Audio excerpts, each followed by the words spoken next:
We'll get started in we will just get started in a few minutes. I'm going to give some time for everybody to kind of log in.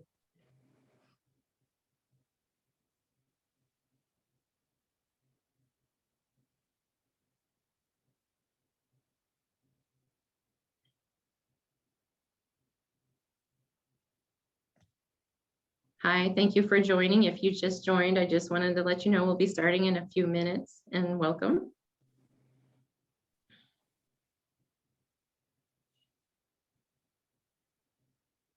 Give it one more minute.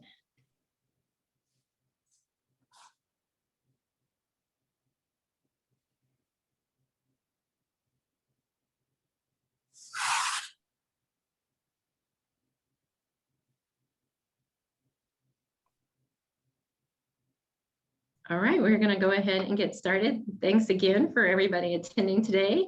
This is the third of these quarterly Indiana Recycling Roundtable stakeholder discussions.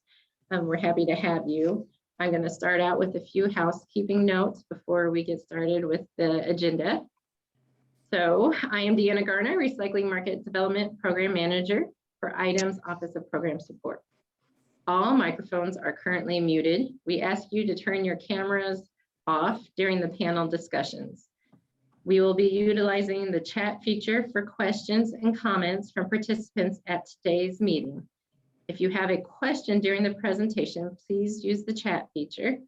If you have a technical issue, you may directly chat with IDEM Communications. To access this chat feature, at the bottom or top of your screen, depending on your device, you'll see a menu bar. You may have to move your mouse or touch your screen for the menu bar to pop up. In the middle of the menu, there's a chat icon, which you can click on to show the chat dialog. Please utilize the chat features if you have any questions or comments, and your questions will be addressed at the appropriate time. If any members of the media have joined us, please utilize the chat feature or email media@idem.in.gov if you have any questions or would like to schedule an interview. This meeting is being recorded and will be posted on IDEM's website at www.recycle.in.gov. With that, we will begin today's Indiana Recycling Roundtable discussion. I would like to welcome all of today's participants. I'm so glad you're here today and to be part of this conversation. As we continue to host more of these discussions, your feedback is valuable. There will be opportunities to participate in polling throughout the discussion. And please take a moment at the end of today's meeting to fill out an evaluation form found at the link provided shortly in the chat box if it's not already there. I would like to start the conversation by reminding everybody of our overall goals and going over the agenda. So just going to pause a moment to share my screen.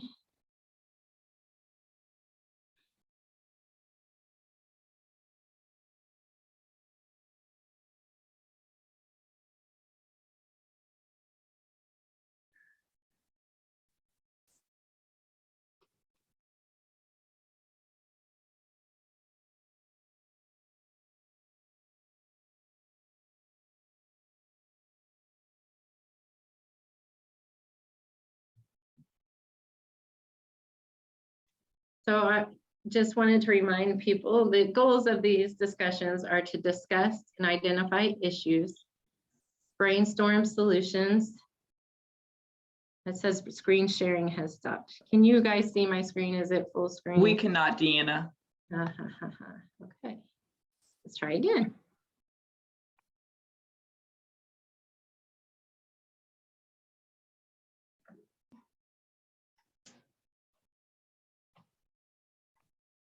No matter how many times you practice this, it seems like there's always issues.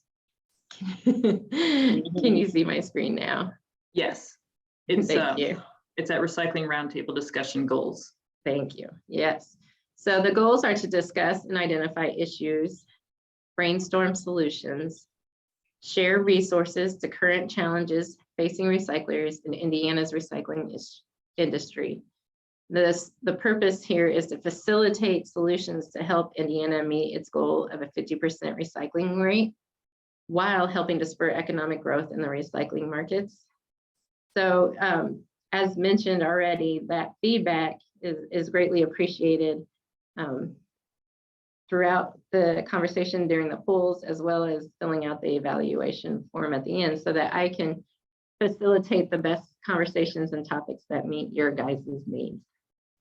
Today's agenda, we are going to focus on funding, which is always a hot topic of conversation, of course. We will start with a fantastic presentation from the US EPA Region 5 update on the upcoming grant funding available through the bill, the bipartisan infrastructure law, or yeah. Susan Viscosi is going to talk in just a moment on that. We'll move into items, recycling funding opportunities. We have a few. And then we have a guest from the Recycling Partnership to talk about their grant opportunities. There's great ones there. And move into a conversation with Berry Global and the Tri-State Resource Recovery. They partnered on a project that leveraged grant funds from IDEM and talk about how that worked out. And we're going to end the conversation with a panel discussion from a few solid waste management districts. We understand that their funds are always a unique thing because they're funded differently based on their county. And kind of how are they able to use their funds effectively based on, we know that they're not always the highest there are out there. And then we'll have some time for questions, discussion, and adjourn.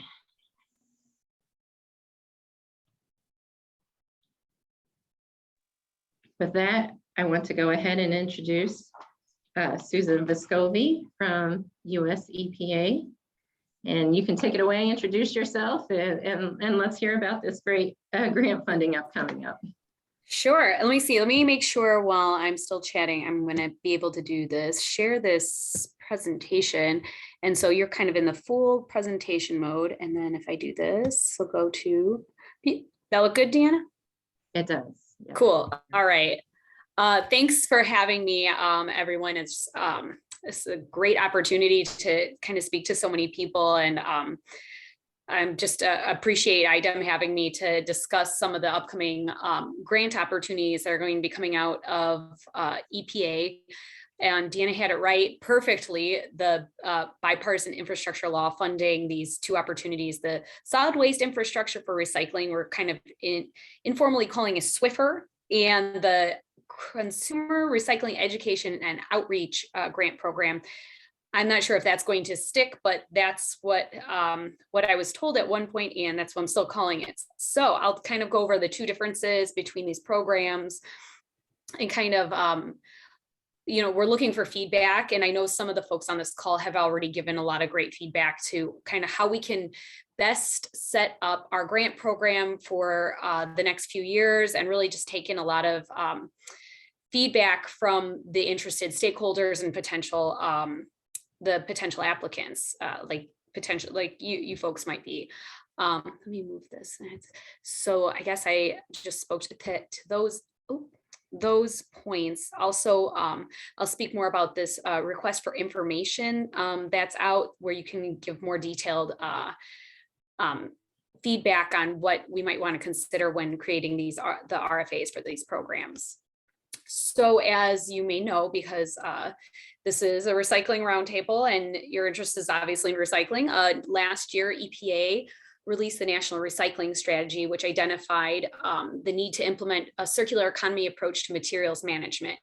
And so that's just encompassing the sustainable materials management approach we had already been using, and expanding to consider materials throughout their entire life cycle in a circular manner. So some of the objectives that were identified in the National Recycling Strategy are probably things we're all fairly familiar with, just the benefits of improving markets, increasing collection materials and improving those materials, reducing contamination, and creating policies that support circularity and enhancing our measurement and our data collection services.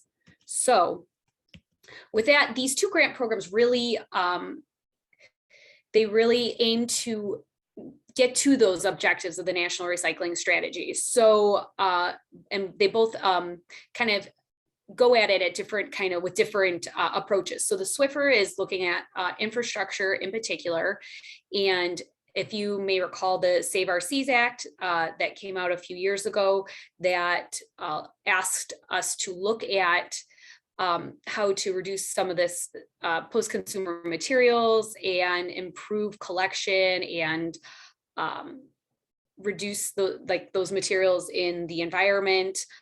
So that came out a few years ago, and now the bill, bipartisan infrastructure law, now funds those actions, which is really exciting for us. So under the Save Our Seas Act, we were asked to support improvements to local post-consumer materials management, including municipal recycling programs, and assist local waste management authorities in making improvements to those local waste management systems.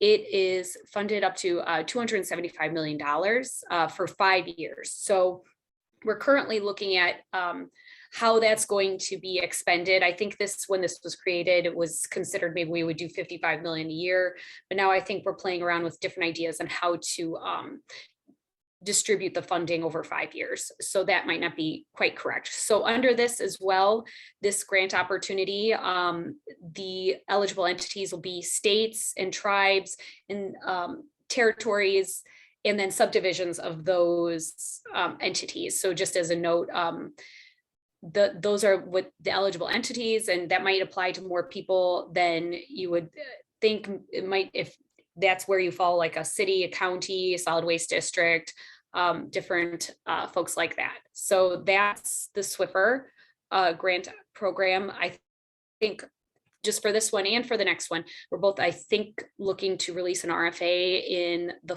fall of this year. Let's say we're always looking at like the end of the fiscal year for the EPA, so maybe around October or so, but it's still in the works kind of when the exact release of that will be. The other opportunity is the Consumer Recycling Education and Outreach Grant Program. And this one is funded under the bipartisan infrastructure law as well, up to $75 million over 5 years in grants awarded through competitive annual allocations. So also a competitive program. Again, I think still considering how that's going to be allocated over the years.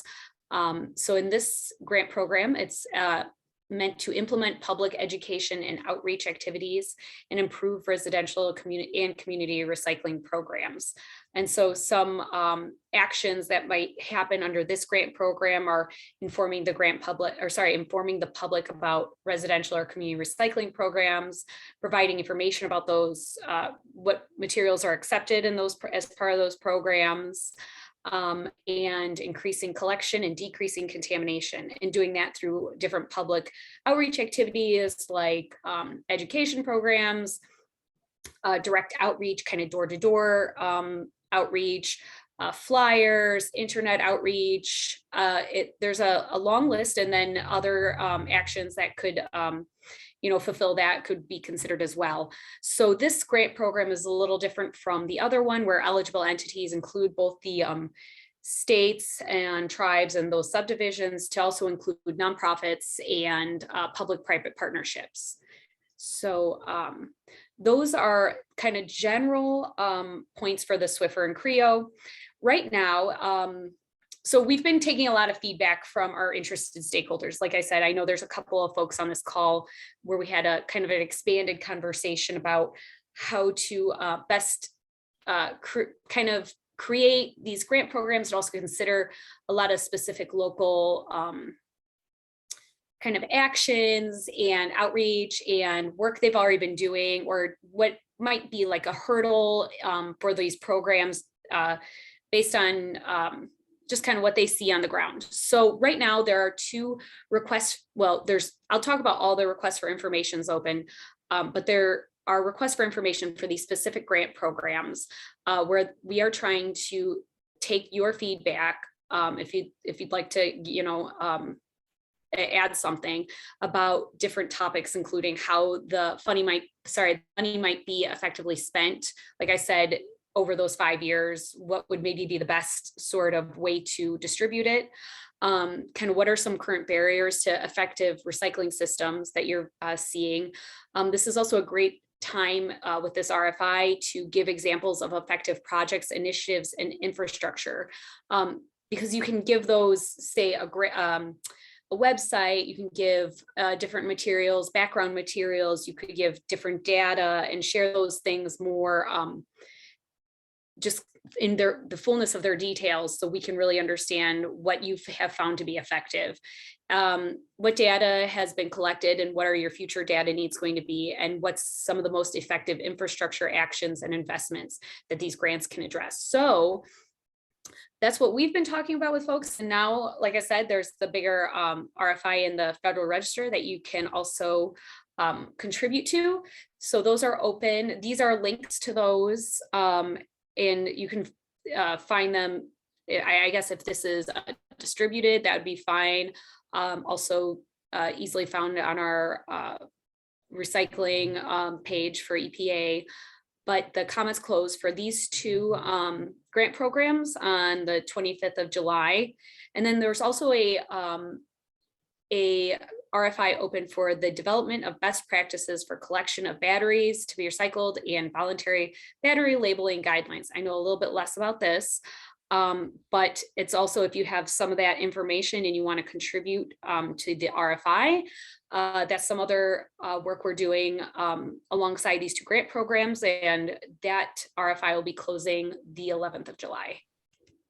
So right now we're taking some of this, like I said, some of this feedback in, we're conducting stakeholder interviews, then we'll finalize the grant program, and like I said, RFA, hopefully this fall.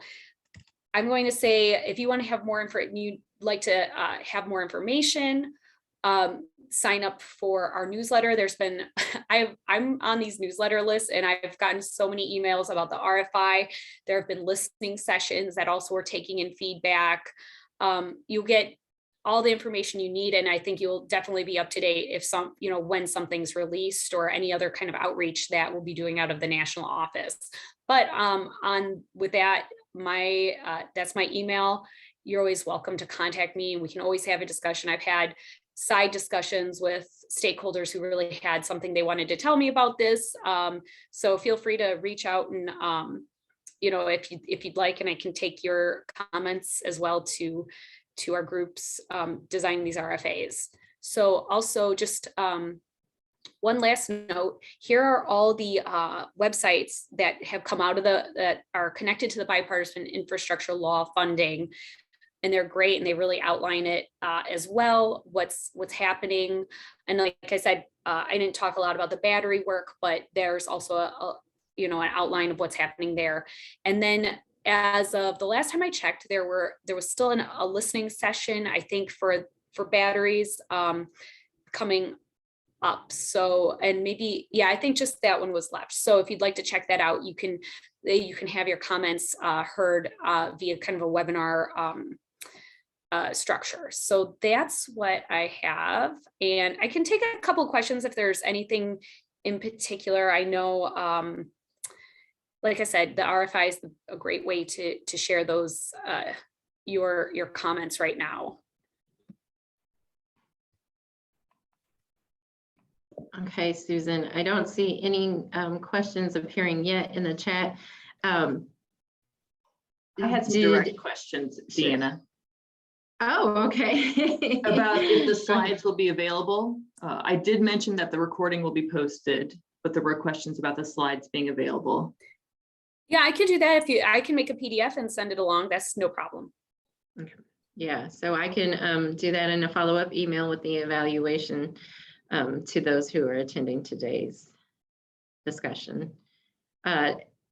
Susan, is there a best way to is it you that we should contact with questions if we have questions further on? I know that someone asked for contact information. Yeah, I think that's good. I think we're we have, you know, different regional contacts. And so you go ahead and start with me, and I'm always, I think, pretty available and ready to, you know, you'll find me. So. Okay. And I'll put your email in the chat so they have it then. Let's see here.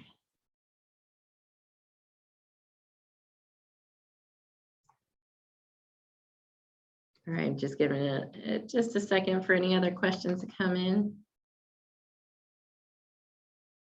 Someone has asked, has there been a date set for the RFI? I think you had that on one of your Oh yeah, slides. they're out. And so Yeah. if we send this out, there's links in the, I could probably replace the links I have with an actual, you know, written out link, but in the federal, yeah, it's out and it's open until July 25th for the grants, and the batteries till July 11th.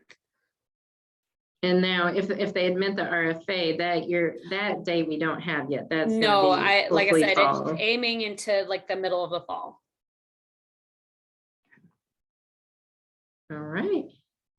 Well, thank you, Susan. Everybody has your contact information as well now. So I anticipate that people may have additional questions that get sent later on. And I do encourage everybody to, if this is relevant to you, to go ahead and fill out those RFIs. It really will help guide this process. And this is a really amazing opportunity, I think, for all of us to get some additional funding through the states. And I'm very excited about it myself. And it's all of this is, I think, just to add, it's a 5-year process. So whatever is kind of not, if you don't see kind of some of your, you know, your interests or something that you've added, and you're like, oh, they're not listening to me, but we have 5 years to kind of mold this. So we're, you know, your feedback is absolutely important.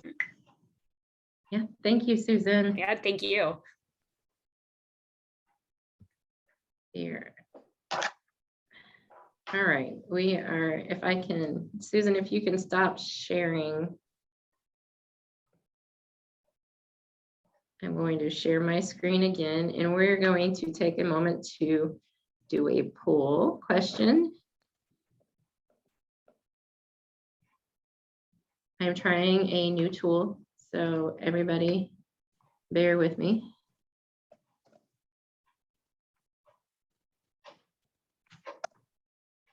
All right. So we are going to use Mentimeter. If you are on this presentation and you can see the screen, there are 3 ways you can participate in our poll. You can go copy and paste that link, and it'll take you directly to the presentation. I will need to stop sharing to start it. And then you can enter menti.com and enter the code. And that link will also go up, and it is already in the chat feature. Or you can scan this QR code if you want to use it on your mobile app. I'm going to stop sharing again and then share my website.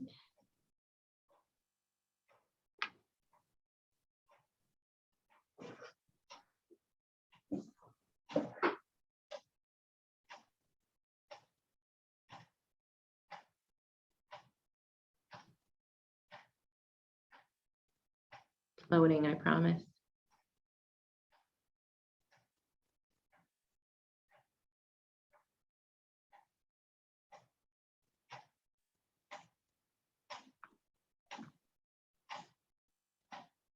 So the question is, what goals would you like to achieve through attending these roundtable discussions?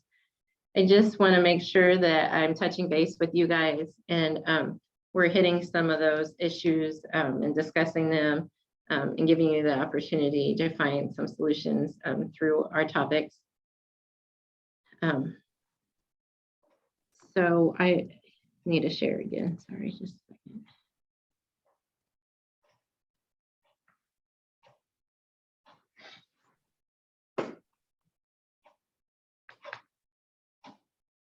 All right, can you see the question on the screen? Yes. Okay. So if anybody just take a few moments and share 1, 2-3 words about some of the goals. It could be funding, it could be just networking, making connections. I'd love to see some of your guys' answers. They should come up live as they are entered. There they are. And for those that just joined us in the chat, you can find how to get to this page. Yes, and there's also the link at the top.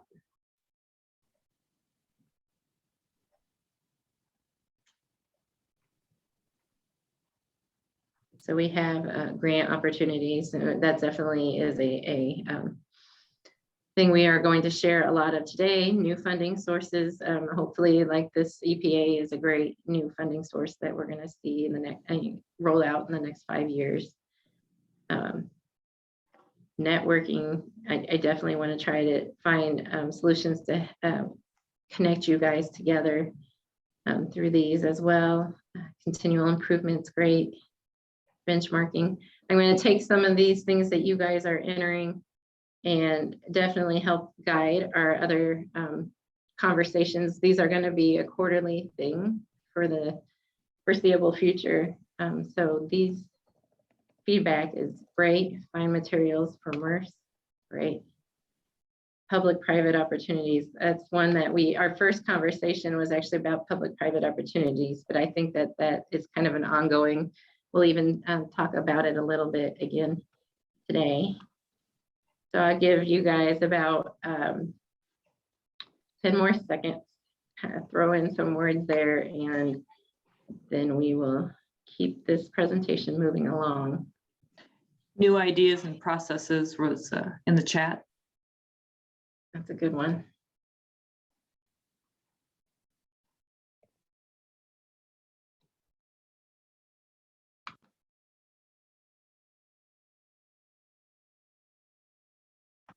All right, I am going to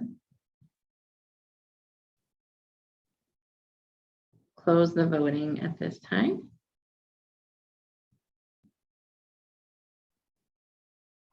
Okay.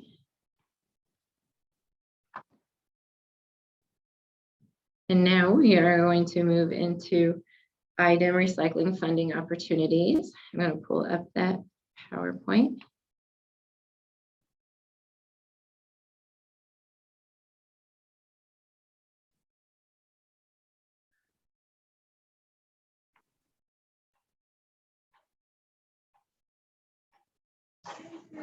Okay, so items funding for recycling projects. We have the 2 grants that most of you guys have hopefully heard about before, the Recycling Market Development Program grants, the Community Recycling grants, which is newer, but I think we've had 3 grant rounds now for that one. And then the new funding opportunity that I'm sure a lot of people would like to hear about is the Central Indiana Waste Diversion Pilot Project. We're going to talk about that one a little bit first. The Central Indiana Waste Diversion Pilot Project was established for the purposes of determining the most practical and effective means of diverting recyclable materials from waste streams for the purpose of commercial reuse. We are going to be accepting applications from June 30th, next week, yay, through October 1st, 2022. All the information will be posted at recycle.in.gov. It'll have a guidelines and application form available on that site. So here's a little bit of the project details. Project location is limited to Marion County, and priority is given to the largest amount of waste diversion potential. Duration of the pilot project may not exceed 2 years after the date that the pilot project commences. And the key dates to keep in mind are applications. This is Wednesday, June 29th, 30th at the very latest. That's our goal. Application submission deadline, Saturday, October 1st, 2022. Approval for award by the board then will follow.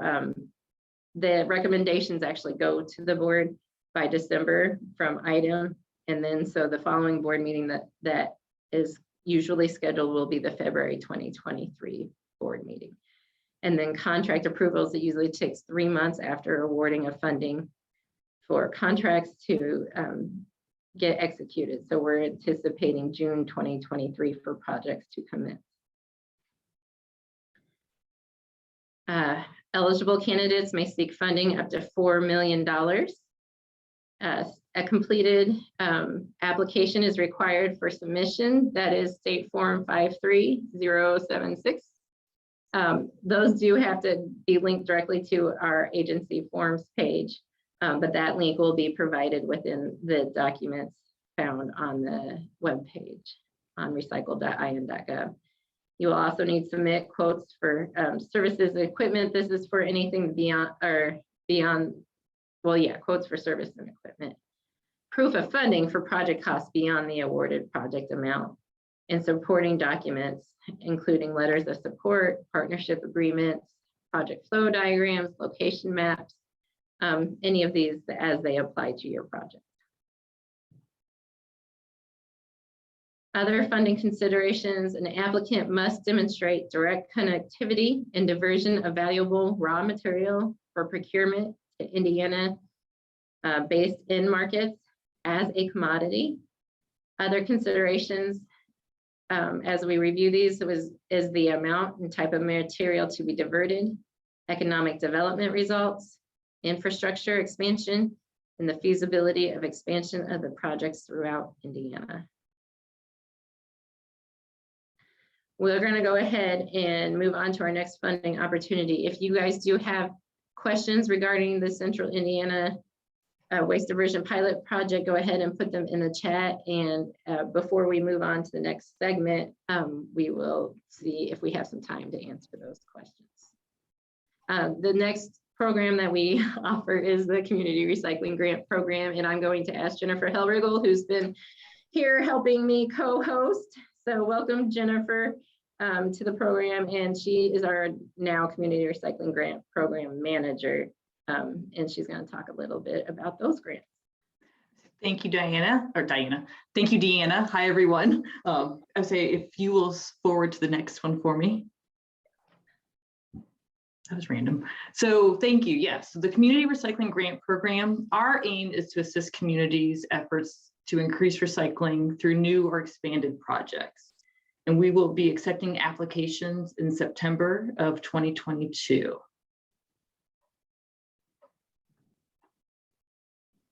Sorry. Oh, nope, that's okay. I don't know where Diana came from, so it's okay. So our grant programs, an eligible project is anything that's education and promotion of recycling, processing of recyclable materials, waste reduction, household hazardous waste, and organics management. And to be eligible for the grant,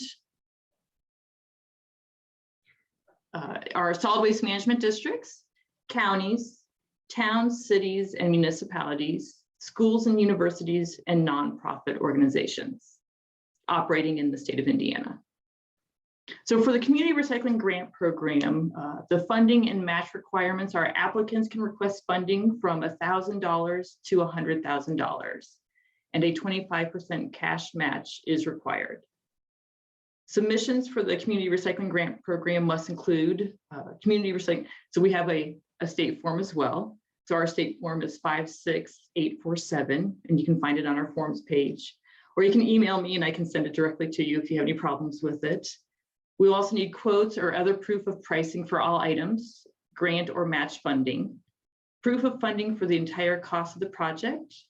And when you send that information in, you do not need to send the entire detailed breakdown of your organization's entire budget. We just need an overview that indicates where the money is coming from, and that will be plenty for us. And then we'll also, we enjoy getting supporting materials, so letters of support, pictures, drafts of outreach materials. So our project breakdown over the last few years, this is what the majority of how it has broken down. We haven't gotten fiscal year 22 down yet. But it's been equipment, recycling bins, outreach education, and recycled content for fiscal year 20. And fiscal year 21 was compost, events, recycling bins, equipment, and outreach education. And I have to ask Deanna, has it gotten really dark? My lights are going dim. I think it has gotten darker. Everybody, we have very sensitive lighting that's supposed to save electricity. So sometimes we have to take a pause and make sure that they know that we are in the room and do a little waving in the air. Yeah, that was perfect timing. I'm like, I will turn off my video. And so here's just two projects that we have funded. So you can see that we've got the recycling bins and the waste bins as well. And really the group has the freedom to buy bins that fit your needs. So whether it's for a school or if it's an outdoor facility, we're open to the bins you want as long as it's kind of meets the aesthetics of what you're going for. The other one we have here is equipment. It is a cleanup trailer that one of our grantees purchase and operates now so that they can do cleanup projects around in their county. So we will help fund the trailer and the equipment. The only piece of that that our program does not fund is if you need to buy the actual truck to drive it. So just a little FYI for everybody. So we can fund the trailer and the equipment inside and the educational materials, but not the truck to pull it. All right, thank you, Jennifer.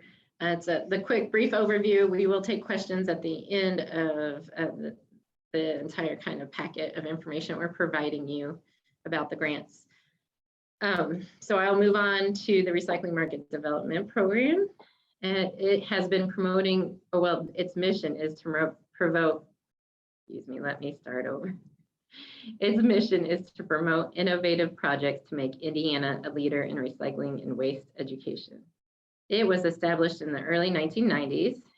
The market development grants aim to improve management of solid waste by developing markets for recycling through projects that build markets for recyclables through economic development opportunities, promote the use of recycled content products, focus on moving materials past collection and into the marketplace, as well as encouraging schools and businesses to reduce waste. Now, we did just end accepting applications for the 2022 grant round. We are in the review process. So the next grant round that will be open for applications will be anticipated of spring 2023. Indiana businesses, solid waste management districts, counties, towns, cities, municipalities, nonprofit organizations may apply for this grant funding. Applicants can request from $50,000 to $500,000, and there is a 50% cash match required. This does mean that you need to have $100,000 total cost in your project. $50,000 would be funded through the entity that applied and $50,000 funded by RMDP in a reimbursement. Submissions for RMDP funding must include the cover page. We do have a state form for that as well. Project description, scope of work, past performance, include your cash match, proof of funding for the total project cost, since this is reimbursement based. A detailed budget narrative, including table and quotes for all relevant purchases. And if you are a business purchasing equipment, you would need to include the business plan. And we ask for supporting materials for this program as well, your letters of support, pictures, drafts of outreach materials, etc. Some of the project types we've funded in the past include equipment to process recyclable materials, including wood waste, construction and demolition materials, food waste, and reclaimed asphalt pavement, implementation, expansion of curbside recycling programs, the expansion of hub and spoke recycling operations, studies and research projects, and education and outreach initiatives. I did include some pictures of some of our most recent grantees as well. You can see everything from wood grinding operations to optical sorters for plastic to robotic sorting for plastic, trucks for cardboard compacting trucks, as well as even an expansion of hub and spoke at the Rumpke Medora facility. I am going to pass it on to Jennifer. Now that we've talked about the two programs, RMDP and CRGP, we like our acronyms at IDEM, that's Recycling Market Development Program, and Community Recycling Grant Program. She's going to just kind of hit on like what the differences are between the two grants and where do you fit that. Perfect.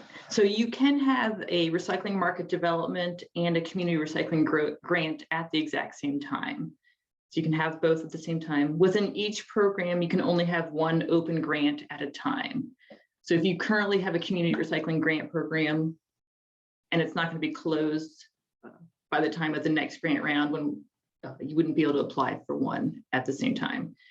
So after the grants take up to 90 days after the award. So once we've gone through our internal processes or our review committees, and we've let you know that, yes, you've been awarded the funds, it can take an additional 90 days from there to get the agreement signed by all the participants.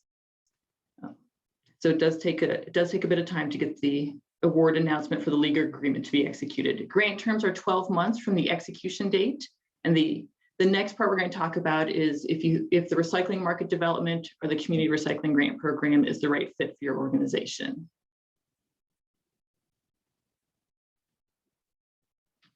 But Deanna, you'll have to move it because I can't. There we go. All right, so eligibility for the recycling market development program, it's any Indiana business, nonprofit, municipalities, and solid waste management districts. For the community recycling grant program, it's any Indiana school, university, nonprofit, municipality, or solid waste management district. So the big one is businesses are recycling market development, and the community recycling has the schools and universities. Math requirement, RMDP is a 50% cash match. The CRGP is 25% cash match. And in the past, we had a in-kind section as well, and we no longer have that. So there's no longer any in-kind funds with the CRGP. It is just the cash match. Grant amounts, the RMDP is $50,000 to $500,000, and the CRGP is $1,000 up to $100,000. Available funding, the RMDP has $2 million and the CRGP has $500,000 for each grant round. The types of projects, so the RMDP is looking for anything that has to do with the recycling infrastructure and or the economy. The CRGP, we're looking for things that impact an organization or the direct community. And so the format, the review format, the RMDP is awarded by a recycling market development board, and then the CRGP is an internal review committee.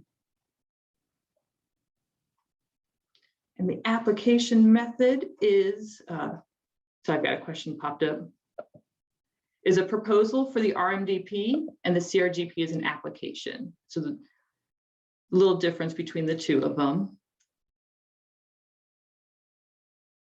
And here's just kind of the overall so that you can see everything on one slide. And we did have a few questions. Let me pull those up.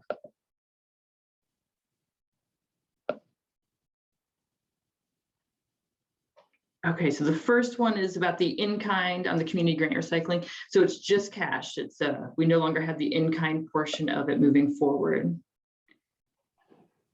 Can the 25% match be met with other grant funding? As long as it's not state funding. So state funds can't pay a state fund. Will the grant also cover the cost of the waste bin in addition to the recycling bin? We will. So if you want to put a waste bin next to a recycle bin, we will fund both. Jennifer, I had one too. I think it was directly messaged to me. Can you share some examples of what equipment has been funded through the community recycling grants? Perfect.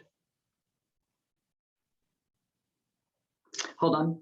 I got another question that just popped up. Yeah. So equipment that's been funded. So I would say we're looking at things that are specific to the function of the recycling. So I know one of them was a solid waste management district in a recent round bought a forklift at the solid waste management district. So it's that kind of equipment that we know can be used just for that. Whereas earlier when I talked about the truck, if you buy like a regular passenger truck, it could be used for multiple purposes. And so we're looking for equipment that's very specific. We've had balers and compactors, and so it's things very specific to recycling that's just used for recycling. Oh, here's an RFP question. Okay. They want to know if the match can be met with other funding. So with our recycling market development program, the 50% cash match can be met with other grant funding, just like the CRGP, again, as long as it's not state funding. And we are going to actually hit on today an example of one where there was a public-private partnership made, and the funds were through a private partnership matched dollars. So yeah, funding can kind of come from a couple of different locations. We just need to see proof of funding of the total project cost when you apply for the funding. And another one I have is, can you apply for both RMDP and CRGP with the same project? I think that what you're going to see there is that when you looked at that table that I had showed a second ago, that the funding amounts are different. So I was going to try to switch back, but of course there we go. So you can see that RDP has larger amount funded projects, 50,000 to 500,000, and then CRGP is 1,000 to 100,000. So there is some overlap. And yes, we both cover recycling and waste diversion projects. So if you fall into the overlap area, you can apply for both projects. If you don't get funding for one, obviously you won't get funded for the same project through both programs. But most times your project's not going to overlap in that way that you would be eligible for both programs. Another question I have was that the cleanup trailer that was funded, it seems like it was addressing litter. I would say, let me scroll down. So reducing litter also eligible if it is managing some of that little by recycling. I would say they had an education component focused on recycling, and they also, when they are out picking up their litter, they do separate out and grab the recyclables that are still viable and recycle them as well.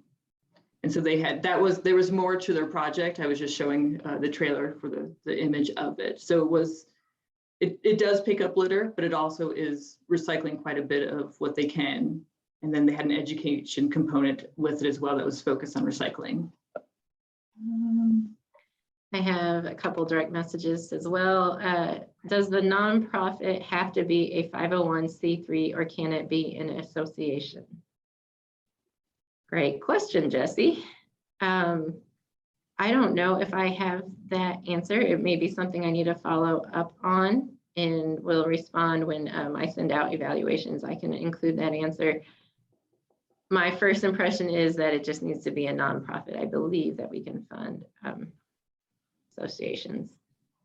Jennifer, you can correct me if you know anything otherwise. I think looking it up and responding is a good idea. Yep. And then my other question I received, how about items like building modifications, such as additional bay doors? That is a great question as well. And we have funded some modifications to buildings if it is necessary for the process for the expansion of your recycling project. We've done tipping floors and other some bay doors as well. Yeah, in the past. Usually we like to see that included with, maybe some equipment purchase or expansion of your recycling project besides just the building modification. I have another one. Would reverse vending machines be a type of equipment that would be available to be funded through RMDP or CRGP? Geez. Definitely feel free to email us additional details. I think if what at least the Recycling Market Development Board would be looking for is proof that you're diverting materials away from landfills. And those materials are then going for some sort of reuse or recycling project. So we've never had reverse funding machines brought up as a project. So those always are, you know, the new ones are always kind of, well, maybe. But as long as you follow the guidelines that are always present with the recycling market development and provide the information that we ask within and what we're thinking, waste diversion numbers and that kind of project that should be eligible. I have another one. Would food banks be eligible to divert their waste from Indiana landfills?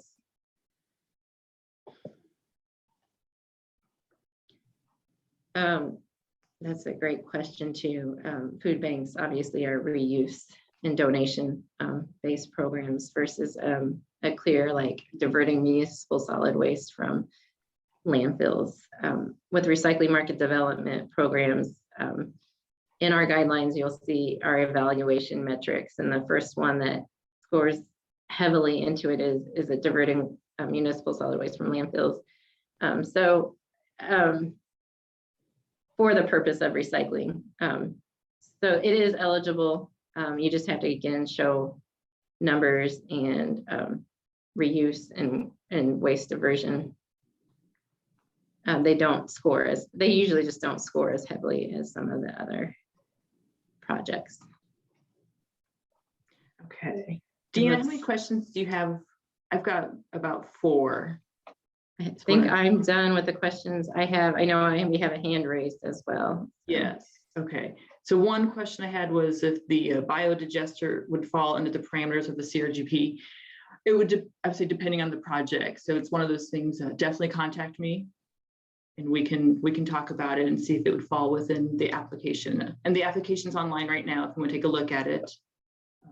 Let me skip down to the last few because I know we're getting close to time.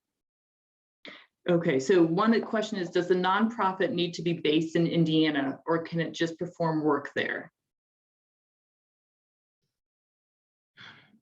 For RMDP and CRGP funding, I believe, and you can always follow up with a question, but I believe that you, to be ready for us to fund it as a state, in a state program, you need to be a state or working and doing business in Indiana. So you have to have a physical address in Indiana.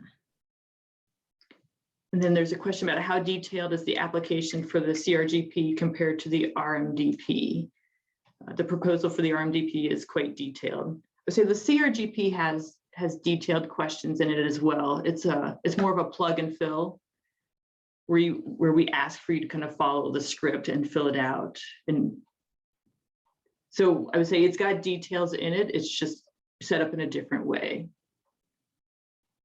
And then there was a hand raised. Harvey, if you want to unmute yourself and ask your question, you can go ahead.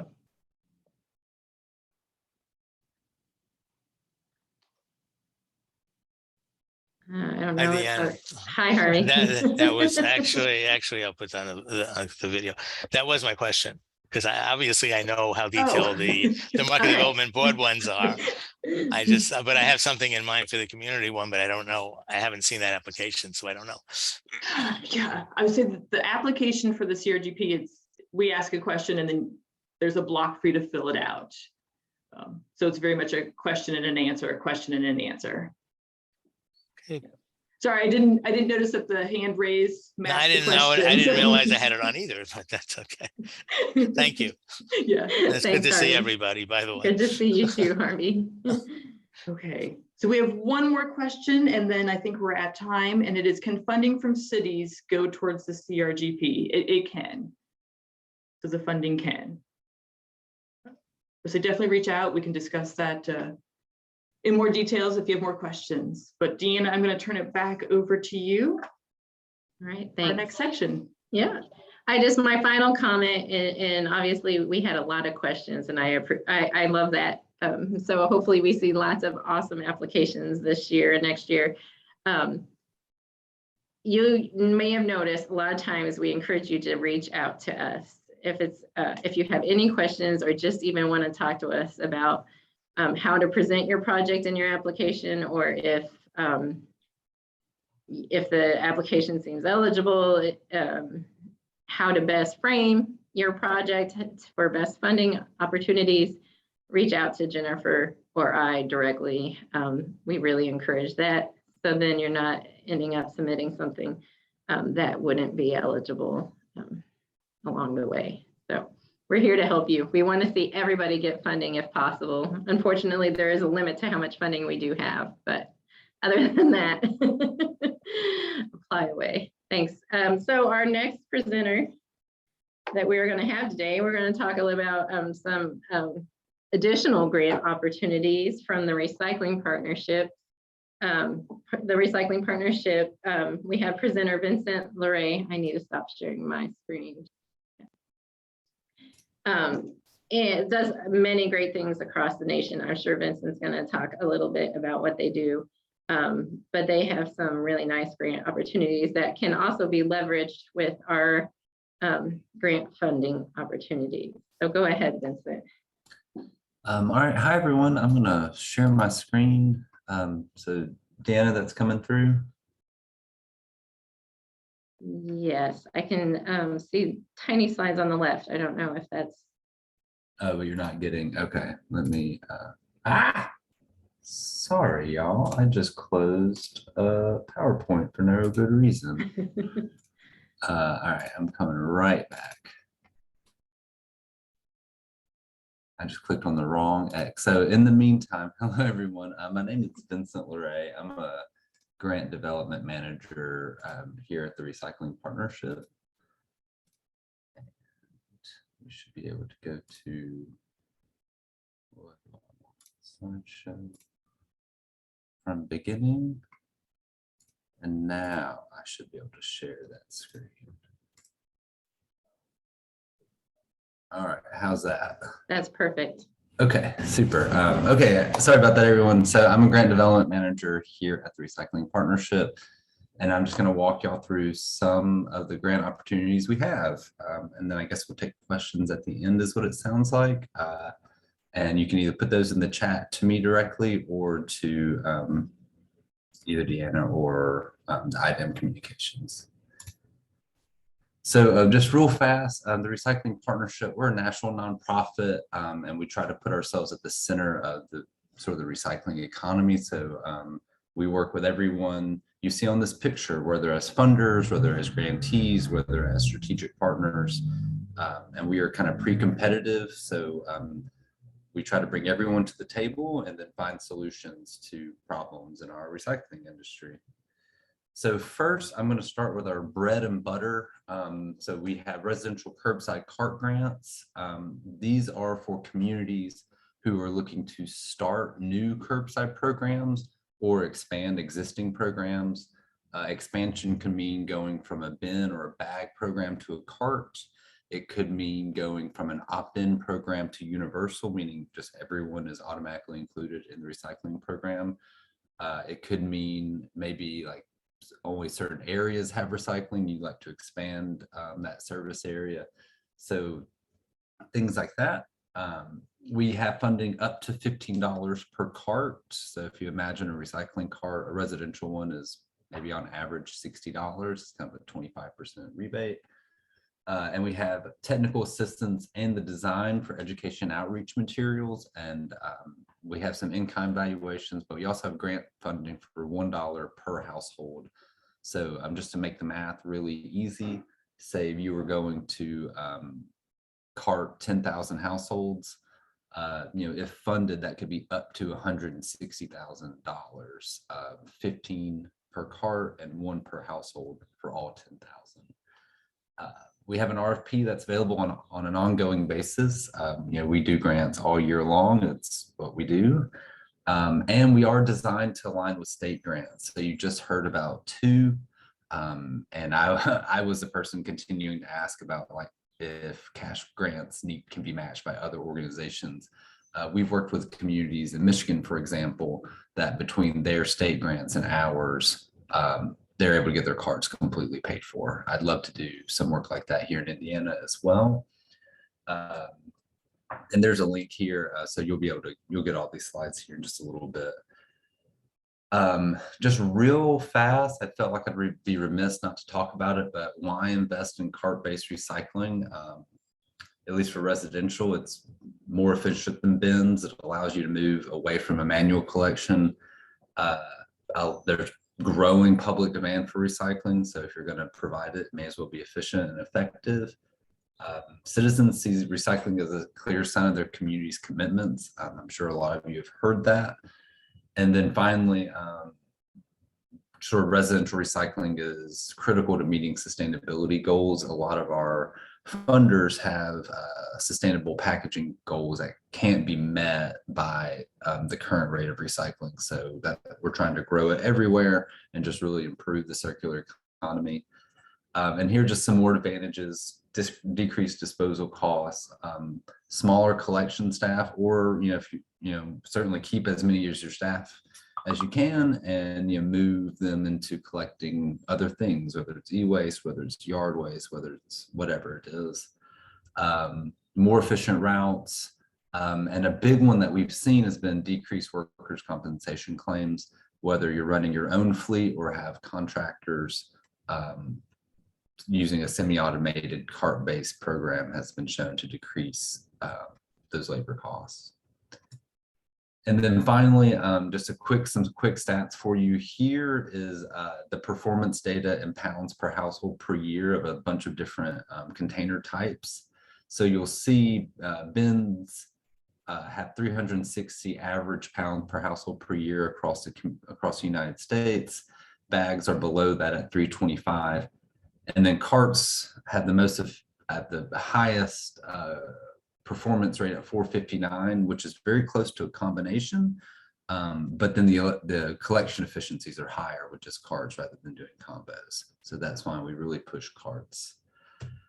All right, so here's some pretty pictures of animals with recyclables, just to kind of keep you on your toes, make sure you're still paying attention. And we just like to include them to have a good time.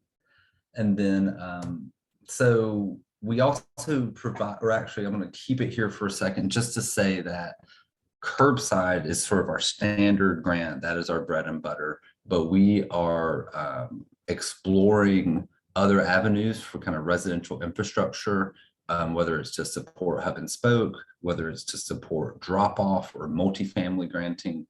So I presented to y'all our curbside because it has an RFP. It's already standard, it's already built, and I manage that program. But if you're a community thinking that you want to provide recycling services that either are beyond curbside or aren't quite yet to curbside if it's drop off, please still get in touch with me. Those are not outside of the scope. It's just not our standard. So I'll leave that. And so we've also been developing grant programs that kind of move beyond the resident. And so if you can imagine a perfect recycling system for the resident, you've got universal and equitable access, efficient and safe collections. You've got the right mix with no contamination. Like you're running the cream of the crop program right now. Materials still getting lost at the MRF. And so we do all this work on the municipal side. Your residents do all the work, they get all this education, but just MRFs aren't perfect, and so you can still lose materials at the MRF. So we're starting to move our granting kind of downstream from the resident to make sure that all that good work is still meaning that material is getting captured and put into the circular economy. So the first I'll present to y'all is polypropylene recycling grants through our polypropylene coalition. These are MRF grants to support investments in equipment that grow the acceptance and the recycling of polypro. So that could be optical or robotic sortation equipment, conveyors, bunkers, whatever other equipment you might need inside a MRF, or even just dock space if you just need, to do some outfitting of a MRF. So these can also be paired with some of the state grants we've heard about. We have a $500,000 maximum grant, and we have additional funding available for outreach. So if a MRF is newly able to accept polypropylene, we want to make sure that all their residential customers know that they can start expanding their programs. The next grant round proposals are due August 31st. This will be our 7th polypropylene grant round, so we're very proud of that. I got a website for you there. And we have traditionally granted MRFs with polypropylene, but if you're someone even further downstream, a processor, a reprocessor, just someone who's doing beneficiation, we'd still like to talk to you. We mostly focus on MRFs with polypropylene, but that's not to say that that's not a hard limit or a hard cap. The second is PET recycling grants from our newly launched PET recycling coalition. You'll see it kind of operates very similarly. We had a success with the PolyPro, so we're trying to recreate that. And so this one is really targeting MRFs and PET reclaimers just to capture more PET bottles, to increase sortation, and to strengthen recycling opportunities for pigmented and opaque PET. Again, a similar cap of $500,000 with additional funding available for outreach. I believe that's up to $75,000 in outreach for both. So that'd be a max grant of $575,000. Next grant proposal is also due August 31st.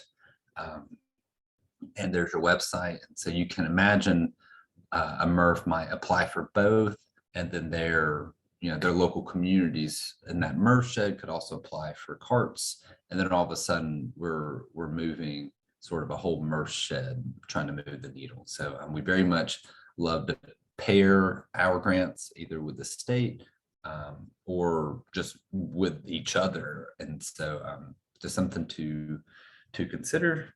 And then finally, we also have can capture grants for MRFs.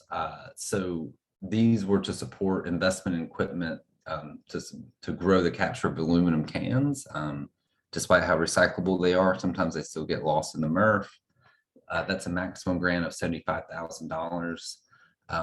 We've done 6 of these grants so far, and we are working to build funding to continue to support more. So while we don't have an open RFP for aluminum can capture, I would still love to hear from you.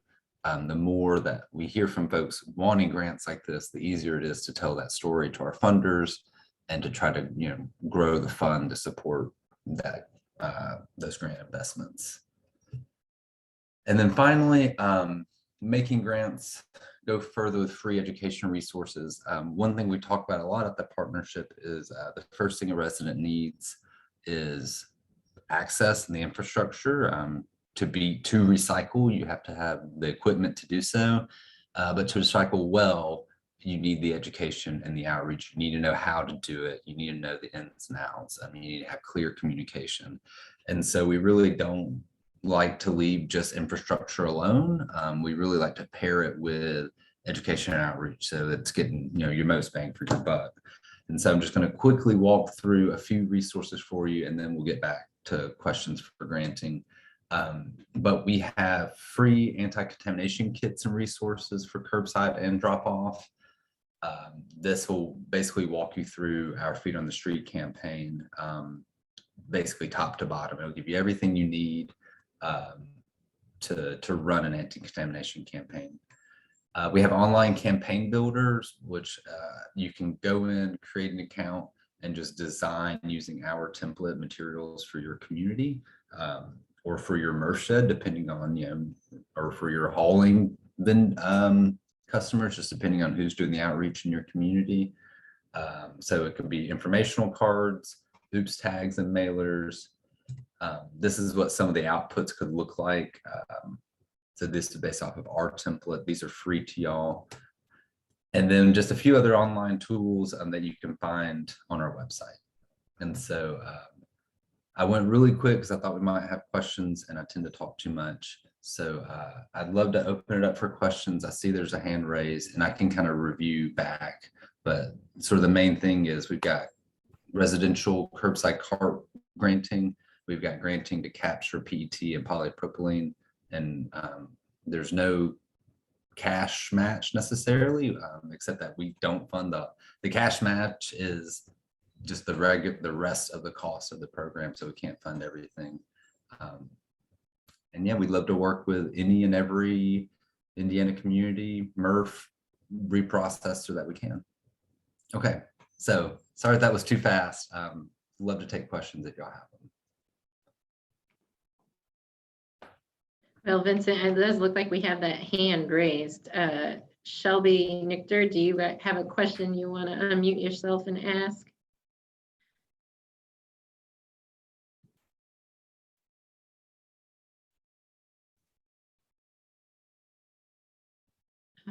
While we're waiting to see if she's able to do that, I did want to make one comment that we did have a community in Indiana, Valparaiso, that did leverage recycling partnership fundings with the recycling market development grants to buy their carts. They did actually RFID chips with their carts. And that project then was totally funded through grants, leveraging dollars from both programs. So as Vincent mentioned, that's like a really kind of win-win there. So we do encourage that. Yeah, thanks. So that project was a little bit before I came to the development side. So It was, yeah. Yeah, but that's awesome. I'm glad to know we were able to pull that off in Indiana too. Yeah. We have a few kind of ongoing conversations with communities in Indiana, but not enough. So we'd love to get more. And right. I don't see any questions. Jennifer, do you see any questions through item communications? I do not. I do have a question though. Okay. If that's all right. What kind of reporting do you have at the end of your?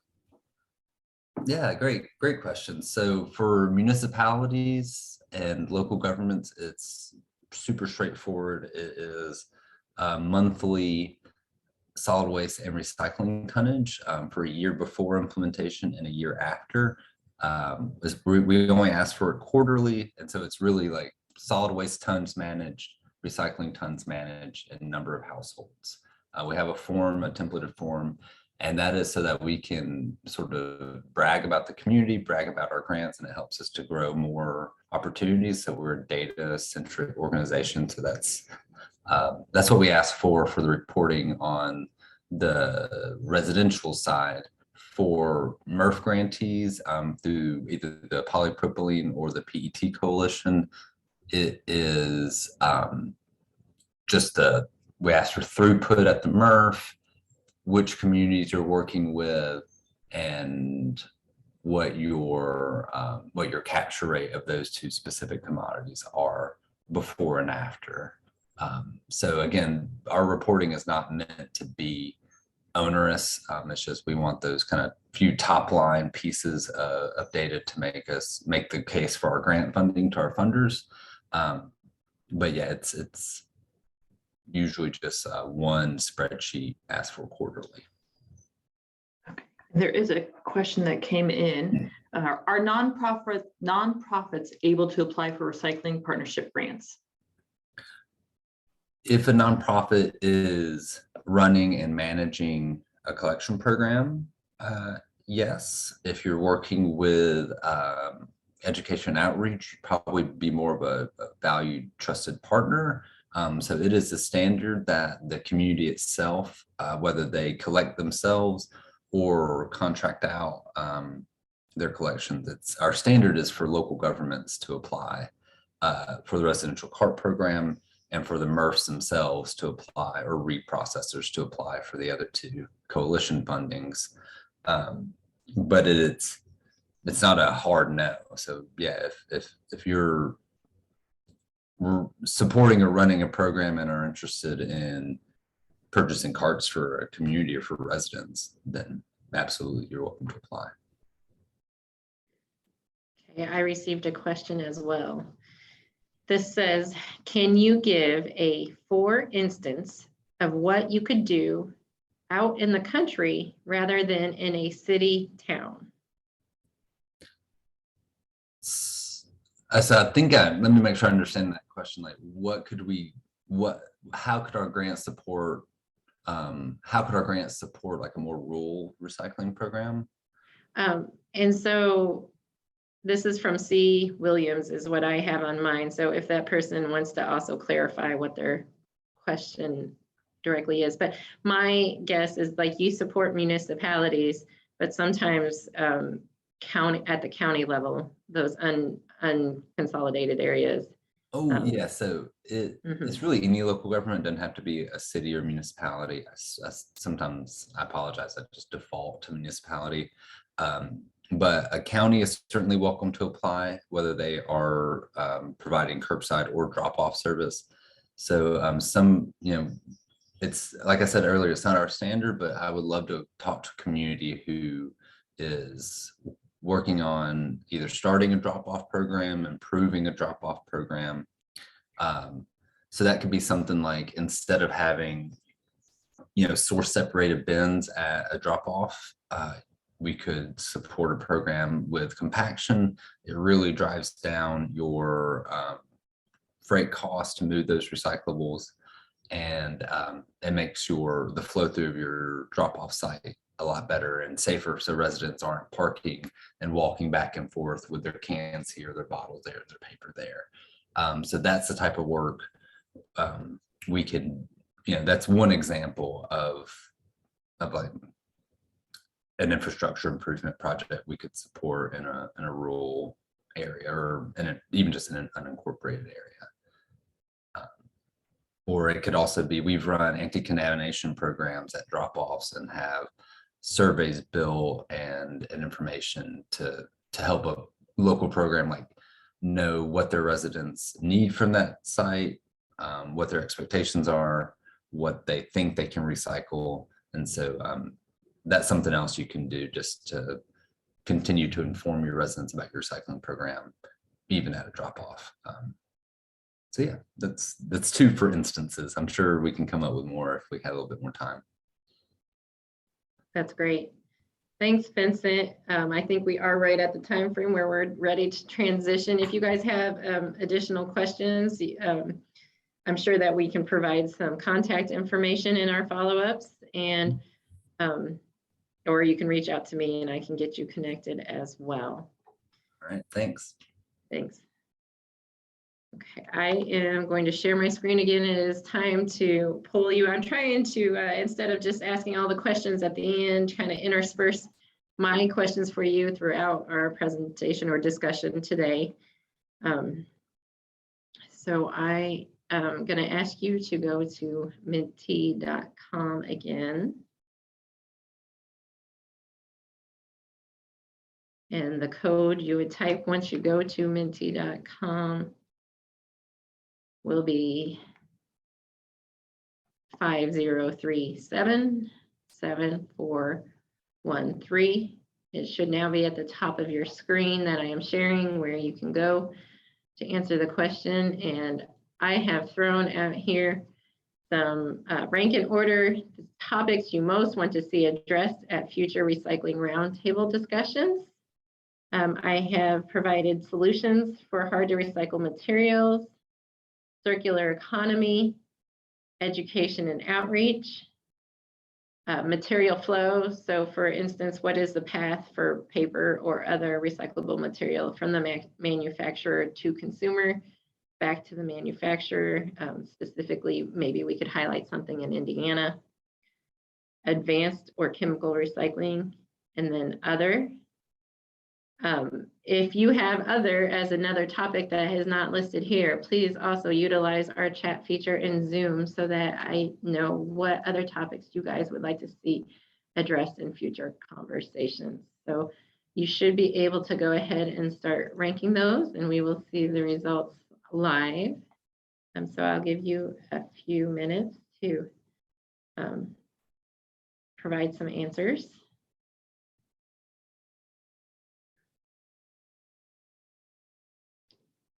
It does look like circular economy came up above. Education and outreach is important to you guys.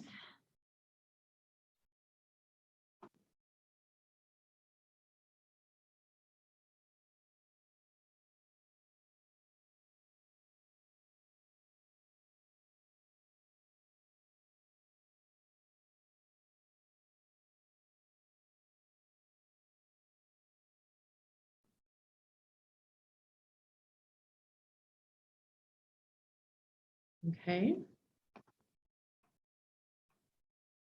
Seems like our results are kind of staying steady.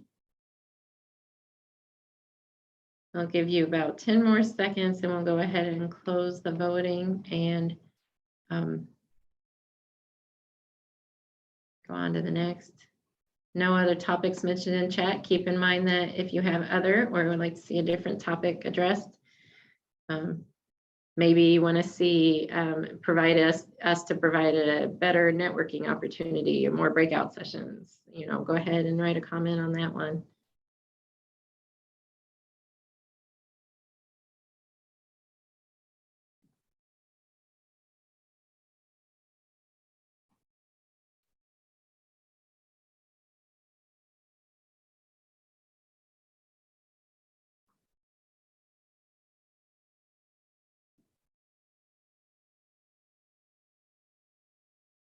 Okay.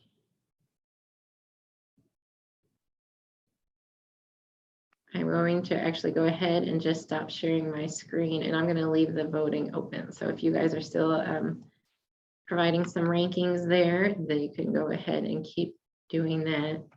And we will move on to our next topic. So I wanted to highlight another example of where funding was kind of worked through a public-private partnership with grant dollars leveraged in it. So I've invited Berry Global and Tri-State Resource Recovery Center to come on this conversation. If you guys can show your video, we have Robert Flores from Berry Global and Brian Whitesell from the Tri-State Resource Recovery. And I just kind of prepared some basic questions that could talk about the project a little bit. I'm going to go ahead and let you guys take a moment to introduce yourselves first before we get started. Thank you, Deanna. My name is Brian Whitesell. I'm the General Manager of Tri-State Resource Recovery in Evansville, Indiana. We're a residential and commercial MRF.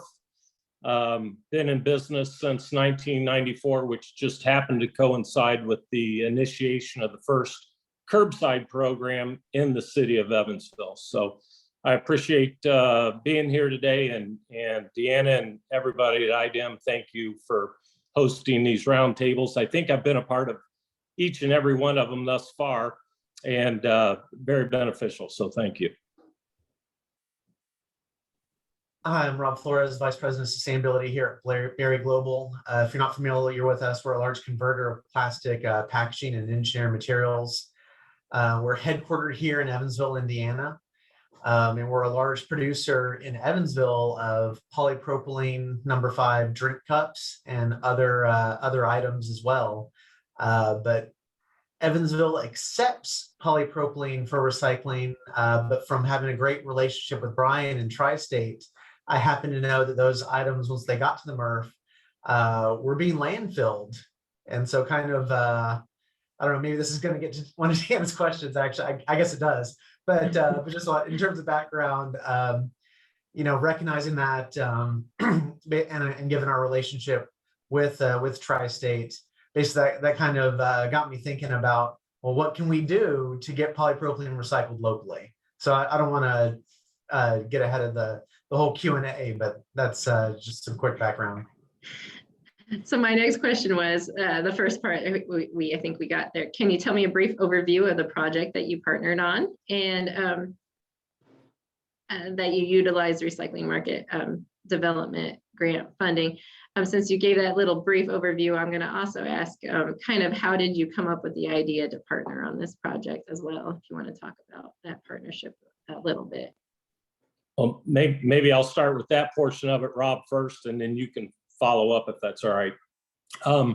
In 2019, we were having the same difficulties, I think, that any MRF across the country was having with the decline in market demand for products, the decrease in pricing for markets, commodities. And because Rob and I are so connected, I think, to at least the Evansville market when it comes to recycling and the problems that we have there locally, tried to brainstorm a little bit on how to handle our most problem child, and that was the 3 through 7 plastics that were coming in through our residential program and the marketing of that. And unfortunately, one of the things in 2019 that we considered as a MRF was the elimination of 3 through 7 plastics in the residential stream. And through our conversations with Rob and the folks there at Berry Global, I think the last thing we wanted to do was eliminate any commodity from the program, but particularly with Rob and Barry's interest in plastics and sustainability around that, to try to find a solution that was more beneficial to plastics than elimination.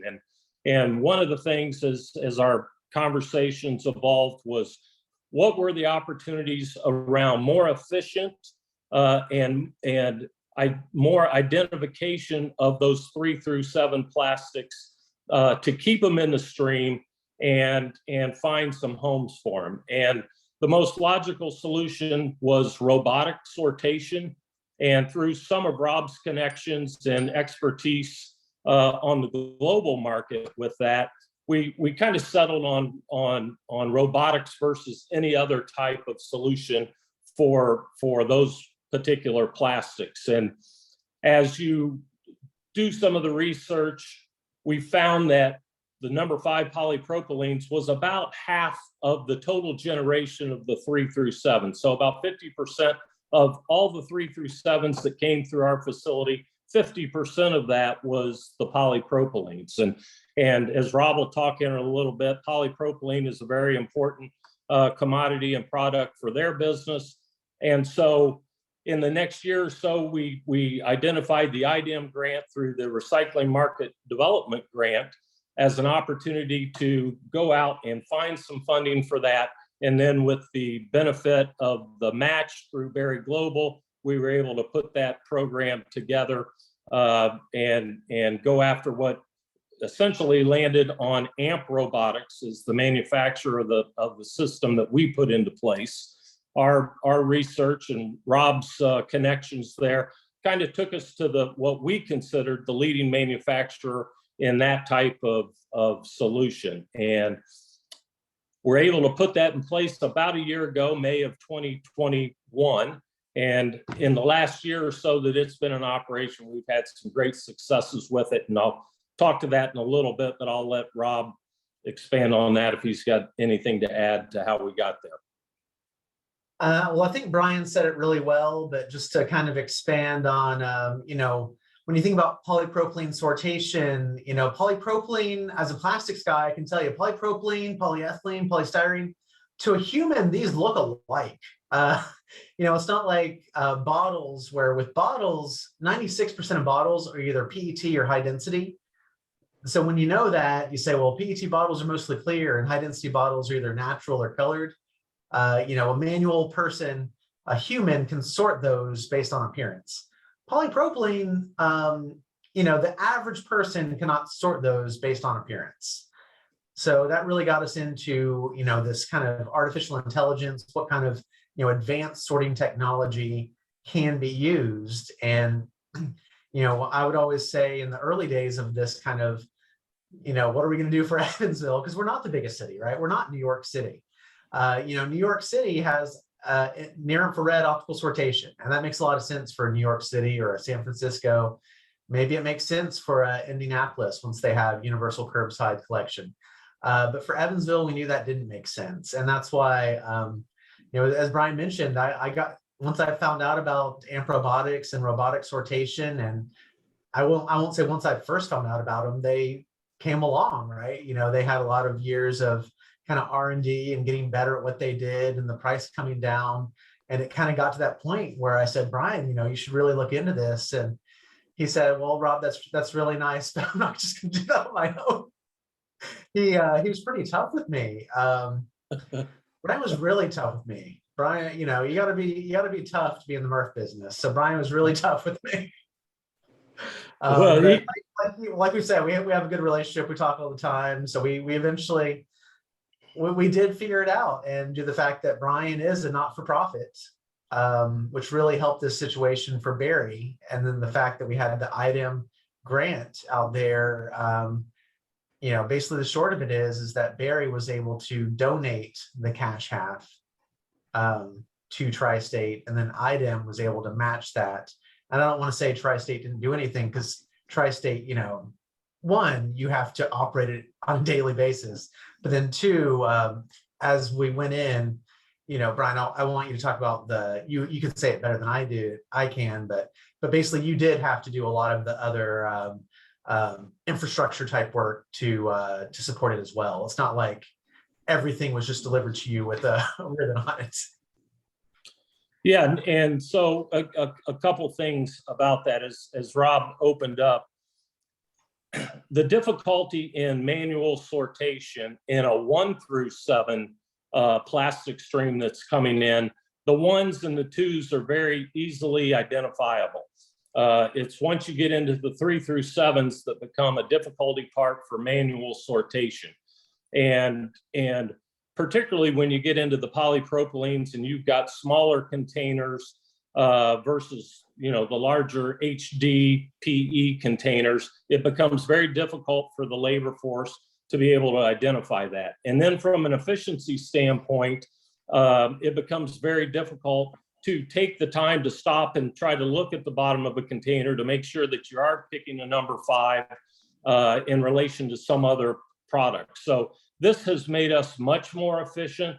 The way the robot works is we're able to identify 4 different streams of plastic. So you're only as good as your manual sortation. And there are hiccups in that. There are labor issues. There are all types of things that affect the day-to-day labor sortation process. The great thing about the robot is it's a benefit to our existing labor force. So even though that we have a labor force concentrating on number 1s or number 2 plastics, there is going to be some material that gets past the manual sortation. So the robot gives us the ability to primarily focus on the number 5 polypropylenes. But then when there are no number 5 polypropylenes coming through the robot, it can pick up some of the slack that the manual sortation misses. And Vincent made the comment earlier in his presentation about items lost at a MRF.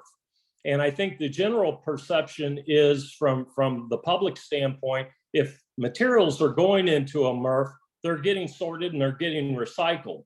But the reality of it is that not 100% of that can get captured and recycled, particularly in a commingled stream where you're sorting through not only the plastics, the 1 through 7 plastics, but all the fibers, the metals, the aluminums, et cetera. And so we've increased that efficiency with the robot by not having to stop to look at commodities, to check the number underneath them, to make sure that what it is we're going after. And we are very fortunate in a small market, as Rob mentioned, to have such a great partner in Barry Global that has a global footprint, obviously, but is still rooted in the local community and has an interest in keeping the small market recyclers vested and interested in the residential market as well, being able to provide that footprint so that all of those commodities we can try to be more efficient and continue to find a home for. It sounds like you guys had a really great partnership that benefited this project, benefited by already having this partnership in place.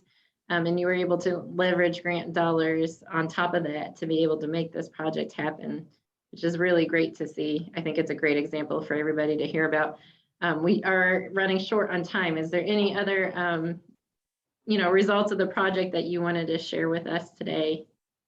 Well, I'll just add some boring numbers here very briefly, just to kind of put it in context. And keep in mind, this is relative to our market and the volumes that we have coming into our facility. And again, as a complement to our manual sortation, polypropylenes, we were never able to sort individually through manual sortation. So we have hard, fast numbers on what we're able to do with polypropylene. And right now the numbers are running around 2,400 pounds a month of what the robot is able to capture in polypropylene. But then in addition to that, some of the other things that slip through the manual sortation, 7,400 pounds of the color HD on a monthly basis, 1,650 pounds of natural HDs that the robot has contributed to, and about 3,200 pounds per month in the PET that was getting past some of the manual sortation. So roughly 14,650 pounds a month of plastics that the robot is directly responsible for. And those were materials that were previously going into the landfill just due to that lost material, as Vincent indicated, coming into a MRF. So not only have we diverted from the landfill and reduced our cost on that, but we've also been able to turn that into a revenue stream as well. So it's been a great experience for us, both in relation to IDEM and Barry and how the whole system worked. And I'll just say that anybody out there that's considering the recycling market development grant, from our perspective, it was a very seamless, very easy process. I know sometimes when you get into state and federal grants, they can look overwhelming or intimidating or cumbersome. And I probably set the bar for dumb questions with Deanna. So I don't think there's any question anybody out there that is considering this grant can humiliate themselves any more than I did during the process. Thanks, Brian. No, I don't remember any embarrassing questions at all during the process. I did have a couple questions come in. I think that I'm going to actually, though, defer to sending them to you guys and providing them after this conversation along with the evaluation so that we can keep the conversation moving. I just wanted to comment that if anybody hasn't seen the AMP robotics in action, to Google or YouTube some videos of the sorting, because it just amazes me to see the speed and accuracy that the computer has, the robot has, to be able to pick out the number 5s or what particular plastic. And from other presentations I've heard, it's constantly learning. Actually, it's constantly identifying new products and learning new products. It's on a global network of these robotics so that it can learn new items as they also come out in the market and come through the MRFs. So yes, it can sort 80 items per minute, which is kind of ridiculous, really. I mean, it's ridiculous how fast it moves and how many items it can sort. And they're all connected, all the various robots that they've installed, which is, I believe, over 1,000 at this point. They're all interconnected and they're all learning from each other, as you said. So yes, it's only getting better over time. And Brian, and they never get sick. They show up to work every day. Every day. Well, I want to thank you guys for coming on today and talking about your project. It is a really great success story. Those numbers are phenomenal, and I love hearing about the updated numbers since the last time I talked to you. So thank you again. We are going to move on now to talk about funding through solid waste management districts, how they're able to utilize their funding efficiently. Excuse me. I do have 3 in particular solid waste management districts I invited today. Dearborn County, we have the director, Sandy Whitehead, and we have Michelle Smith from Knox County Solid Waste Management District, and Tom Ganser from Kosciuszko County Solid Waste Management District. We're just going to kind of have a conversation about your guys' funding and how you're able to utilize that funding to its most effective manner. I know that in general, across the entire country, not just here in Indiana, funding, and that's why we're talking about today, is we always want more funding, right? But that's the biggest challenge. There are grants, there are some other things, but maybe your project doesn't fit in line. So how are we using our funding to its most effective use that we do have. So I wanted just to take, I'm going to actually skip introductions of yourselves. I did just mention which districts you're with, but I wanted to get kind of into the meat of our questions. So for those attending today, if you're not familiar completely with solid waste management districts, they were designated through state statute to help reduce waste going to landfills. But they were not given a direct funding source. So no two districts are alike. When they look at how to reduce waste in their county, it can be completely different. And their funding mechanisms are completely different as well.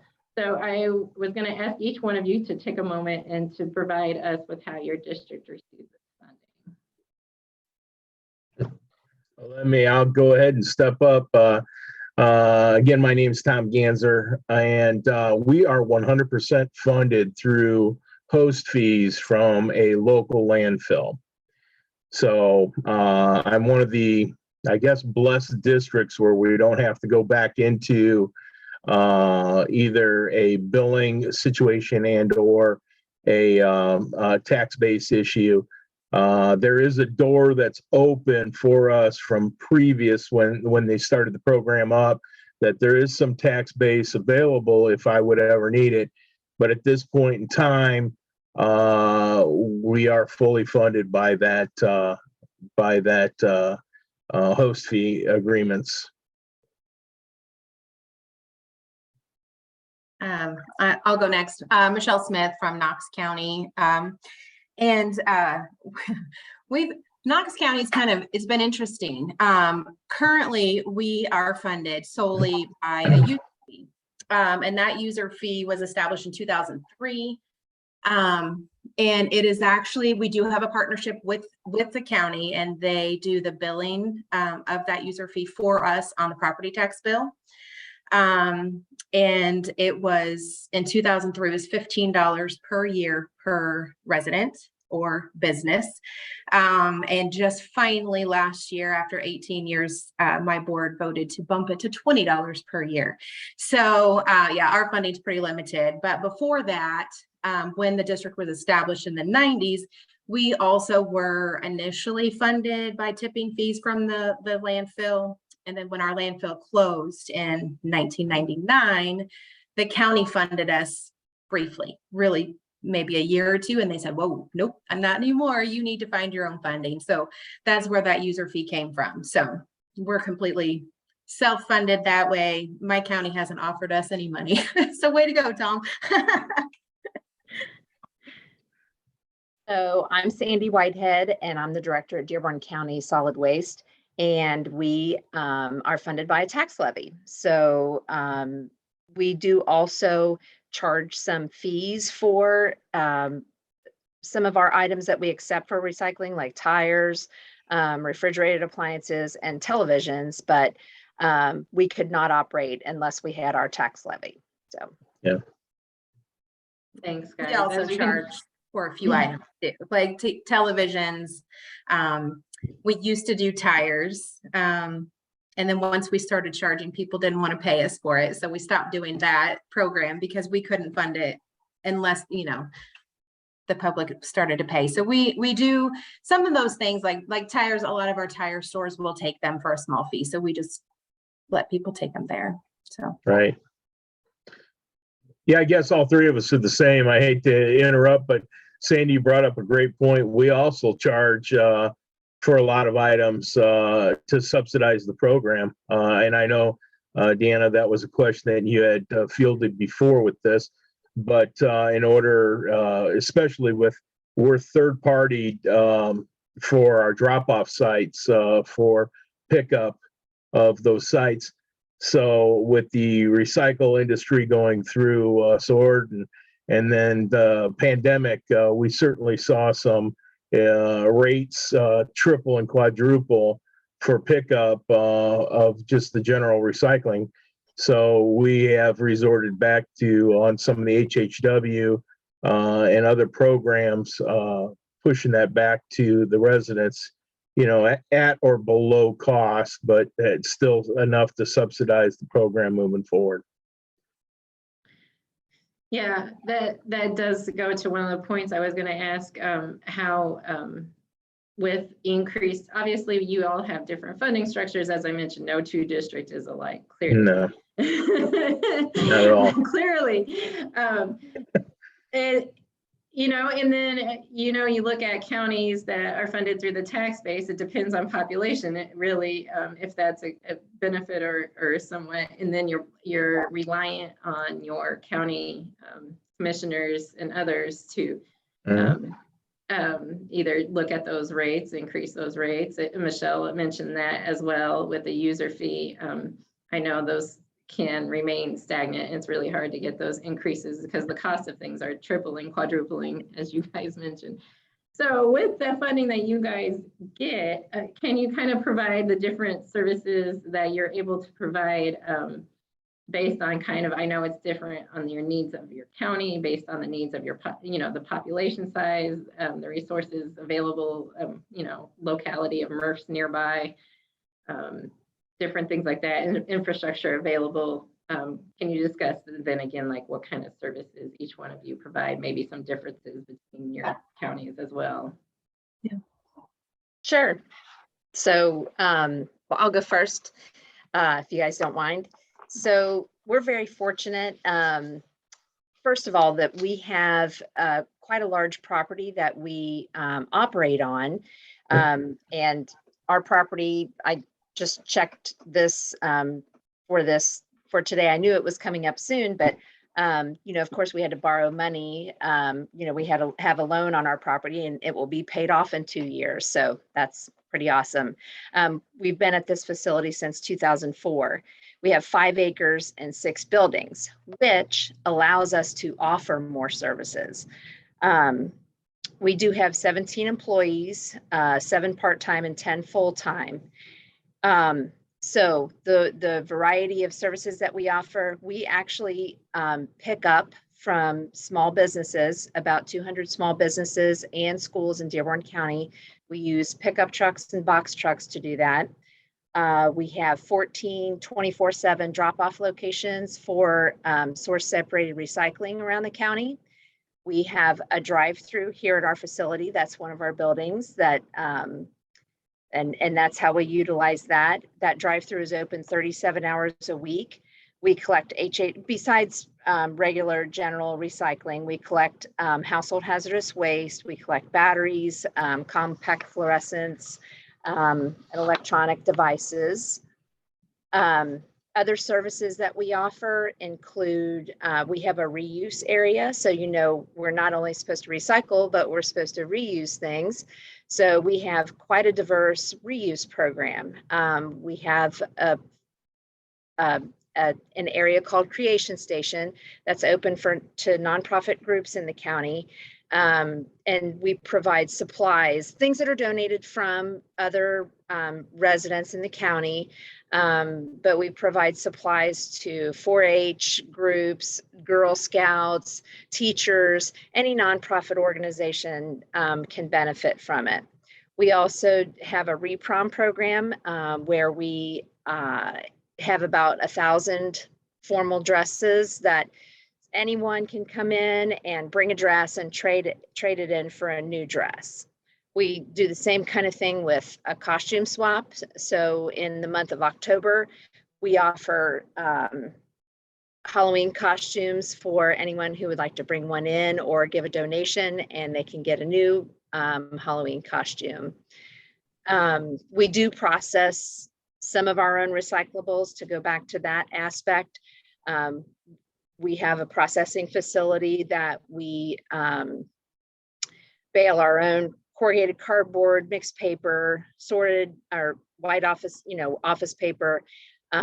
We do sort glass also, and we bale aluminum cans. We ship out full loads of corrugated, mixed paper, and white paper. And then some of our material, some mixed material is sent to Rumpke's MRF in Cincinnati for processing there. So. Okay, Sandy, could you also mention your population base? Oh, sure. We have about 55,000 in Dearborn County. I'll go next. In Knox County, we have just under 37,000 for the county. Knox County is sort of a long county. So up until about, I don't know, 2 years ago, I think we had a local private hauler that had a transfer station here in town. It's still operational, but they were open to the public for free recycling drop off. And then they closed to the public a couple of years ago. So that kind of left the district in a bind. We weren't really set up to handle that, the volume and the population of people living outside of the city limits of Vincennes. So Vincennes does have a curbside program that for recycling that is that has been done by the city of Vincennes. The district, we do help support them financially. We pay for their bins. It is a manual bin pickup system. They do once a week pickups, and then we get the bill for the material that's taken to the transfer station. And so once that closed to the public, we had 3 remote recycling locations with the recycling trailers that our staff of 2, we would go pick up the trailers, bring it into the transfer station. And then during COVID, one of those sites closed, and we've not reopened it. So we're down to 2 remote locations. So recycling in Knox County has been kind of a challenge. So we've been really working hard at the district trying to figure out a solution to that. And so just in the last couple of years, it's taken us about almost 5 years now to save up enough money from our little user fee to find a location that the district could afford. So like Dearborn County, we also were able to get a loan for a property. So we finally got in there. It's been about a year. And you know, the building it needed a new roof, a new HVAC system and all of those things. And office, you know, there was no plumbing that was working when we moved into that building in January. So the funds that we were able to kind of set back for this project went into just getting us into the building. So slowly but surely, we are working on a drive-through facility. I visited Dearborn County and several other counties, districts that have drive-through facilities. And that's our main goal right now, is to get recycling drop-off, a drive-through facility open for everybody in the county to use. But we do also provide recycling to all the county schools. We provide HHW collection. It's a permanent location that's open 2 days a week. And we do have a lot of partnerships because of our funding situation. We have a partnership with the city of Vincennes, obviously, to do the curbside pickup. With the city of Bicknell, they have a drive-through recycling facility that we help fund. And then we also have a partnership with the city of Vincennes with their water utilities with their MS4 program, and that's for the education portion of that. So we've had to rely heavily on partnerships with other municipalities, not necessarily for financial reasons. I mean, they're not giving us money other than the water utilities for their education part of it, but the towns, you know, we have a partnership with the towns to have our recycling trailers. They give us a lot. We put up a fence, we put up the station for recycling there, and then we man the station and everything that way. So yeah, we're a mighty team of little of little means, but we're trying our best. So we're really excited to see all these grant opportunities coming available, though, because without those grant opportunities, we wouldn't be able to do all the things that we are doing. So moving forward here, Kosciuszko County, we're at a population of about 79,000. We're actually blessed with some smaller municipalities: Warsaw, Syracuse, Milford, Mentone, Pearson. A lot of these communities have curbside recycling, so it takes a little bit of the stress off of our program, which we operate with 9 drop-off sites throughout the county. unmanned. So everybody on the call knows that means high contamination rates. However, that said, we also operate this facility with a whopping staff of 4 people, educator, myself, and 2 HHW coordinators, on which we take your basic electronics, household hazardous waste, 5 days a week, much like Sandy said, 37 and a half hours per week. On top of that, we do some oil take back, and of course that's part of HHW, but books, clothing, cooking oil. We've got ferrous metal recycling that we'll also do. The real interesting one, again, is the clothing, where we pull typically out of the community at the 9 drop-off sites in our site, over 20 tons worth of clothing in the course of a year. So that's always a surprising number when we started to do it. But lo and behold, the whole concept with our district has been to be partners with the community. While some of the other districts will provide commercial recycling, we don't. We will provide help with the HHW. However, the recycling is, we try to encourage them to use local vendors in order to help promote their businesses. And then on top of that, support them in their HHW endeavors. So I know we're getting close on time, so I'll shoot it back to you, Deanna. Thanks, Tom. Yes, we are getting very close on time, unfortunately. So we did know, as mentioned, like we have to be creative sometimes with the funding that we do have. User fees, or not user fees, but additional fees for cost of like tire recycling and TVs, which are additional costs, are some things that you guys have mentioned. Just kind of give me your elevator spiel, like 30-second. Have you guys been able to find creative solutions to fund or expand your services, for example, partnering with other organizations, grant funding, or the charging fees? So yeah, we got about 30 seconds each, or before we have to wrap up for the day. Real quickly, we typically try to encourage local partnerships, whether it's tire recycling going through regular tire vendors. We're blessed with having a scrap yard here, so we usually help promote their recycling activities if it pertains to whatever commodities the residents might have. So we try to work within the county of what our resources are. Yeah. One thing that we have been doing the last few years is working with other municipal offices, whether it be city or county, and the schools, and even our jail. Some small businesses too, we want them to be able to dispose of things properly. And here in Knox County, we don't have an outlet for a lot of things. So we are the depot. We are the only e-waste certified collector in the county. We're the only place that they can take, certain items. So we will work with them. And then my board has made it sort of an option for disposal of those items, but we would just then invoice them for it. So they can bring it to us, we'll dispose of it for them, we invoice them what it would cost us to get rid of it. So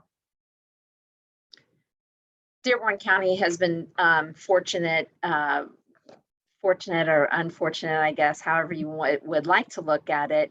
We have a riverboat in our community. So we have, the county has established the Dearborn Community Foundation, which has provided grants for quite some time, 30 or 40 years, I can't even remember. But so the Solid Waste District has obtained grants from the Dearborn Community Foundation, of course, CGRP that we've discussed today, and RMDP. And then we have also gotten a grant from Keep America Beautiful. So, you can look for local grants, state grants, and then also there are some, like Keep America Beautiful, like a countrywide grant opportunities. All right, I want to take this opportunity to thank you guys so much for being on today's recycling roundtable discussion. Again, to everybody in attendance, thank you for being here today. We are right at 4 o'clock.